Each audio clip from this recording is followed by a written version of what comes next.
we're going to Kenya. We are going to Kenya. So come with us on the trip in September. This is an investigative tour for investors. And so this is a deep dive. We're going to Kenya. You won't want to miss it. We are going to do amazing things in Kenya. We're going to be in Nairobi. We're going to be in Diani and Mombasa. We're going to be on the beach. Yes, you're going to get beach time. And we're going to look at properties. We're going to invest and investigate. We're going to look at some retail properties, and we're going to look at residential as well, apartments and housing. So come. You won't want to miss this. We'll also have an investor summit where we're going to learn from hubby, and I are going to speak, but also we're going to learn from Kenyan investors and some diaspora investors as well, who are doing big things on the continent. You won't want to miss it. Email me at theblackexodus@gmail.com for more information, but also it's happening in September. So also I'm going to leave links down in the description so you can click and you can be a part of this trip. I'm going to see you there. Don't want to miss it. It's a once in a lifetime opportunity. Come on. It's okay for African Americans to have their own culture, and as we respect other people in their culture. I'm not going to go to Nigeria and call myself Igbo. That's just major disrespect. I'm not going to go to Kenya and call myself Maasai. No, I'm not going to do that. I mean, why would I do that? But people come here to America and they will automatically say, I'm African American. Yeah, but you know this title was reserved. I mean, you know this title was reserved for a specific group of people. So why use it? Hi guys, it's SYNOLVE. How are you guys doing? So in our last discussion, we were talking about the new movement that is happening with the term or the name African American, and we talked about where it kind of came out of and when. So it came out of the 1980s and 1990s when I was young. I graduated high school in 88, right? And went to college in the 90s, graduated in 93. I came out with a concentration and a minor. And so my degree is English with a concentration in professional and technical writing. I was a medical writer and technical writer for many years. And so that's my background. My master's degree is in communication. So I'm hearing this as strategic communication. That's what it sounds like to me. So I'm hearing strategic communication, and I'm hearing, propaganda. All this, all in one. And so you have to kind of figure that out when you're listening to these conversations. Like, what am I hearing? What am I hearing? What am I really, really hearing? And so as this conversation goes on, there's a lot. I try not to, oh my gosh. Oh, someone's on a three-wheeler. I'm in the country, okay? So I try not to really delve into these, big topics. Let me let this down just a little. Sometimes not big topics, but I mean more controversial topics. Like, that's really not my thing. I try to stay out of the fray because I'm a peaceful person, okay? I'm a peaceful person who loves peace, all right? So I try not to really get into that, but look, we established last time in the last conversation that a lot of this is happening, and as we're listening that this is happening, so go right back and watch that video if you haven't already, because of culture. There's a need and a desire for culture, for people who were, or descendants of people who were enslaved through the transatlantic slave trade, our ancestors. All of that is reaching for culture. It's reaching for culture, reaching for our culture, our heritage. And it is very symbolic as well. And that's why this conversation to me is fascinating. And we talked about Reverend Jesse Jackson. Of course, he popularized the term African American. I really believe, and I could be mistaken, but Dr. Karenga was one of the first people that started kind of talking about this. And with the popularity of Jesse Jackson, I think he may have even been running for president at the time. These terms became popular. This term African American became popularized, and even with the African Union in the early 2000s, like 2003, I believe, the African Union made the African Americans and the African diaspora especially in America and throughout the world, the 6th region of Africa, which is powerful. There are so many things in terms of economy and trade, export, import, all of that can happen, investing, all of that can happen as the 6th region of the African Union, which is powerful within itself. And so this thing of identity and culture and heritage, one of the things that you see throughout Africa are tribes. And that was really something that was important to us as African Americans here who are born in America, born out of the transatlantic slave trade. Now, some of us, we do understand and we do know that we have culture and heritage. I believe that we were already here. I believe that many of us were already here, that there were already tribes that were here. What African Americans wanted or desire, or that urge within them, is tribalism, right? And not in a bad way, not in a negative way, but for this tribe as African Americans who were descendants of slaves to come together, because other people, as they come here from Nigeria or Sierra Leone or Mauritius, the Gambia, wherever, they're coming from a tribe. And so African Americans wanted to pull back to Africa, but they also wanted to have a tribe. You understand? To be a part of a tribe, to have a name, to have an identity, and have a culture, and to have a tribal identity in a good way. There's so many tribes throughout Africa, okay? The Taino and Maroons of Jamaica, right? And so Jamaica, beautiful, okay? All right, and I know Jamaica's in the Caribbean. Okay, before somebody says it in the comments, the Kikuyu and the Maasai in Kenya, tribes, right? Tribes. There are the Igbo and the Hausa, Fulani, Yoruba in Nigeria, the Mandinka in Gambia, the Himba in Namibia, the Zulu in South Africa, the Creole in Cape Verde. So there's so many different tribes. The Hutu, Kanari, the Tutsi, the Shona, Nilotes, the Songhai, Akan, right? The Creole in Cape Verde. I think I mentioned them. Like, there are so many different amazing tribes in Africa. These tribes are known for the amazing things that they do. They're known as builders. They're known as artisans and creators and innovators, right? They're known as scientists and doctors and healers. They have an amazing tradition. They're known as surgeons and inventors. And so as African Americans began to craft a name about for themselves, it was to create this tribe of people who had a shared history, a shared culture, a shared language, the way that we talk, the words that we make up, the things that we say, the way that we dress, even the way even that we wear our hair. Like, there is this shared culture of things that we do on a regular basis. Not to say that any other culture doesn't do those things or doesn't have their own culture. It's just to say that it's okay for African Americans to have their own culture. And as we respect other people in their culture, I'm not going to go to Nigeria and call myself Igbo. That's just major disrespect. I'm not gonna go to Kenya and call myself Maasai. No, I'm not gonna do that. I mean, why would I do that? But people come here to America and they will automatically say, I'm African American. Yeah, but this title was reserved. I mean, this title was reserved for a specific group of people. So why use it? And it's not a knock on anyone else. Please understand and hear my heart. It's really not. It's about us trying to attempting, because it wasn't, that term wasn't even being used, attempting to have an identity. We want an identity that was erased, that was stolen from us, that was taken from us. And so I don't know what name we could use. I don't know if it's a name. Maybe, I know had looked at ADOS, which is American Descendants of Slavery, and I'll put it on the screen for ADOS. There's FBA, Foundational Black Americans.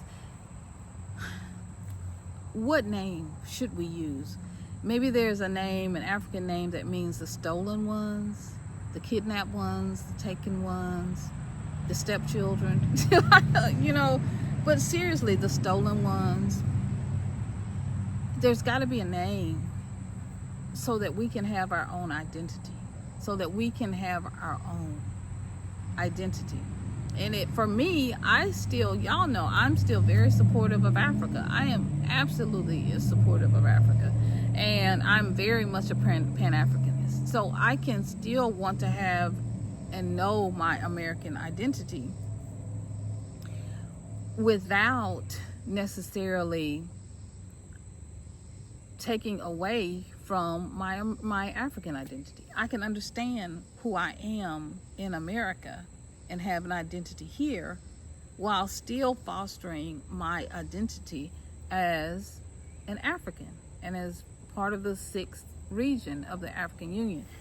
I can still have an identity that is Pan-African, and that's African, and that's okay. We are a tribe. This is something my daughter said to me. My son has said this to me. We are a tribe. We are one. We are one people as African Americans. And I think the thing is, we just would like just a bit of respect to say, yeah, you know, I probably could use the name, I could use the term, but why? And we've seen that people come and they use the term, and sometimes there is some disrespect, right, of us, of African Americans, of the heritage, and that has been heartbreaking. People have said, oh, African Americans have no culture, they have nothing. And of course we have culture. Of course we do. It's been popularized and stolen in many ways, but we have a culture. And it's just respect, because I would not go to any country, Cape Verde. I would not go to Madagascar, Angola. I would not go anywhere. Mauritius, Mauritania. I would say Seychelles. I wouldn't go anywhere and say, y'all ain't got no culture. Y'all ain't got no culture. Like, what I look like? What do I look like? Like, what do I look like? Telling somebody else that is rude. And we've seen people like Elon Musk and others who said, oh, they were African American. And we've seen people who are not black, who African American, you know, who have used that term African American, who have come here and gotten scholarships and, you know, gotten opportunities simply because they checked that box. We need to have something, and it's okay for us to have something that is our own, right? Like, you have children. You probably have more, you know, if you have more than one children, you understand this, right? I didn't have that problem growing up with my grandmother, but my mom had 4 kids, so I got, you know, I got a little bit of that, but mostly I was raised with my grandmother. And so, but when I had my children, it was identity. So I'd give my, you know, my daughter a green cup, and I'd give my son a blue cup. Now, my daughter, she would take everybody's cup. She did not care. My son always stuck with the blue cup. Like, he liked it, you know. And then sometimes I would switch and give them different colors. She just didn't like pink. Okay, she didn't care. She just did not want pink. She was just not. And even today, I don't think she likes pink. So, you know, it's okay. Watch, she write in the comments or text me and say, I do like pink, because she watches all my videos. So, and he does too. So my son. But yeah, and I would have things, you know, just brown was a maroon were my husband's colors. It's not about disrespect. It really just is about identity and finding a home within yourself. When people come from other countries, they have that sense. Okay, they're Kikuyu, or they're Maasai, or they're Shanghai, or they are any one of the million amazing, beautiful tribes across Africa. And we want that too. We want that too. It doesn't take away from our Africanism or Pan-Africanism, no, but it does help us to identify and connect with our brothers and sisters who are here, because we're not leaving them behind, right? Of course, I want to move to Africa, but that doesn't mean that I leave my family behind or that I ditch them in any way. No, I still support them 500 million, 1,000, 100, zillion %. Okay? And so when you hear that language, you're hearing that discussion, please know and to take into consideration these things, right? That it's okay for African Americans to have a separate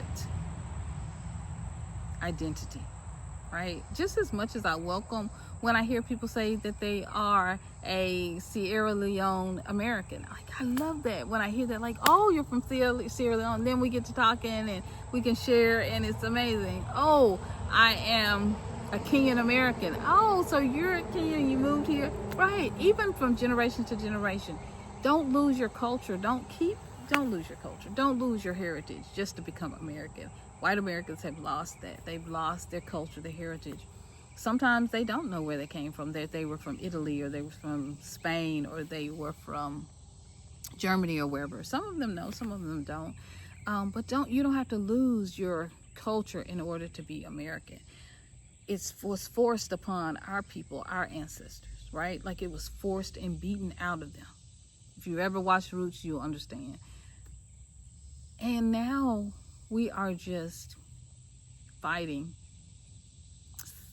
right, to regain our culture in a time where it's being stripped away from us, literally, through people taking down pictures of civil rights leaders from the White House, of our DEI being stripped away, the protections for diversity, equity, and inclusion, from the names of the heroes that served in the wars here, right? In the Army, Navy, Air Force, Marine, in armed services here, their names literally being, black names being taken off of the graves. This is just a reach, a grab in a good way, of wanting to reach out to our culture and say, we are still here, and we won't capitulate, we won't fall. We love our culture, we love who we are, we love our people, and I hope you will support that. No matter what you hear, because remember what I said, propaganda, strategic communication, right? There's always, and communication, so there's always within that line, whether you hear anger, or you hear fear, or you hear whatever, just know that we as a people are trying to find ourselves still after all this time, which shouldn't be necessary, but it is. And so as you hear that conversation, you hear these conversations, please listen with patience, listen with diligence, listen with goodness, because there is this opportunity to miss it, right? And if you know of a name that you think would be a good name, say it, drop it in the comments below. I'd love to hear what we should call ourselves. What do you think? What do you think we should call ourselves? What do you think? How do you think? I'd love to hear in the comments below, but please be calm and be patient and be kind to each other, because we need our own think tank. We need our own conversation. We need our own way to talk about this, because it's important. It's important. What we call ourselves, how we call ourselves, how we frame ourselves is important. And at the end of the day, yes, we are part of the 6th, right, region. And so at the end of the day, we all need to work together. We all need to work together as one. That's the spirit of Pan-Africanism. But you also want to know who's sitting at the table, right? We want a seat at the table as African Americans, right? And the diaspora, of course, wants a seat at the table, and we all work together as one. And it's okay just to know, okay, who we are. It's okay to know who we are, and to be able to name ourselves. You know, I'm gonna talk about that in another video, but the ability to be able to name ourselves is so important, because that ability was taken away from us for so long, for over 400 years. And so to have that ability now to name ourselves is the most powerful thing. Most powerful. All right, guys, I love you guys so much. This is SYNOLVE signing off. We're going on a trip. We're going to Kenya, yes, in September, and I want you to be a part of that trip. You got to be a part of this journey. You got to be a part of this trip. We want you to be a part of this trip. And so please come, please come, please come. I'll leave all the information, the Black Exodus. You can email me, theblackexodus@gmail.com. I'm also going to leave information about the Kenya trip in the description below. So please, please, please come, and please love each other. All right, this is now signing off. Kings and queens, you are amazing, you are beautiful, you are wonderful, and you are respected, and you are loved, no matter where you are coming from. And always know that you and your story, your identity, your heritage is welcome here, and celebrate it. I love you guys so much. This is SYNOLVE signing off. I'll see you in another video real soon. Bye bye, guys. Oh, and I'll see you in Kenya. Come on.